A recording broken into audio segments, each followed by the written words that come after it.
Hello, hello, hello, everybody. We are at AAIC in sunny Philadelphia, and I'm here with Dr. David Libon, who has an amazing set of research that he has done in the Alzheimer's and biocognitive impairment space. So tell us a little bit about yourself. What is your role and what do you do?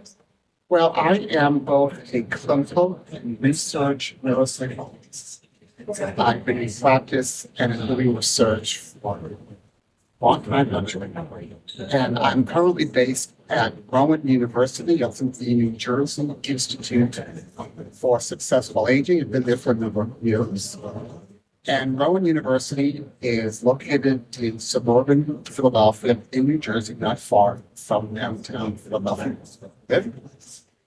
And I feel really privileged to be at an institution like Rowan, where I have access to lots of resources, great colleagues, and most importantly, the patients with whom I work and the families who are amazing.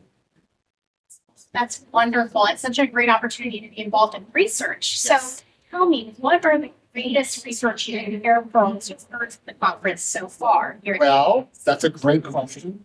And yes, we are here at the annual meeting of the Alzheimer's Association of AAIC. And I have to say that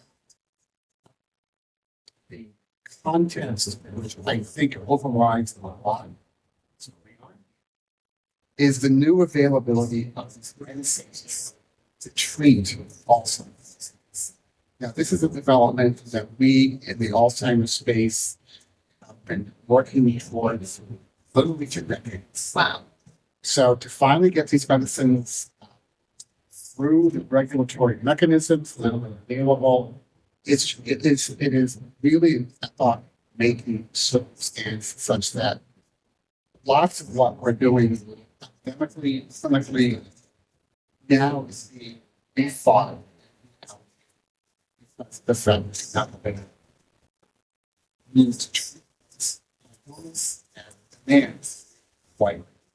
Wow, that is incredible. And so, from knowing all of that, what do you feel to be the future year, 2 years, and 5 years of research? What do you feel are going to be the real focus areas? Well, I think that a major challenge now that treatment is available is to kind of figure out, titrate who is best for these patients.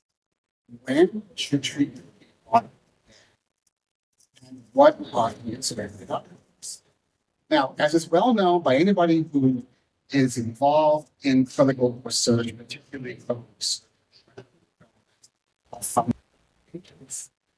what you see in the trial is drug trials are more interesting. But once the medicine is actually fun, the story becomes more nuanced. So one of the tasks which I feel that I can address, and one of the reasons why I'm so enthusiastic with respect to the association of minds, is a way in which to develop new paradigms to address these fundamental issues, which is who best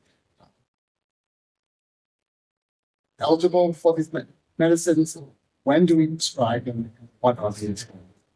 Wow, so inspiring. Thank you for the work that you're doing. I'm so thrilled you're here and great to meet you. And good luck with all that you're working on. Thank you so much.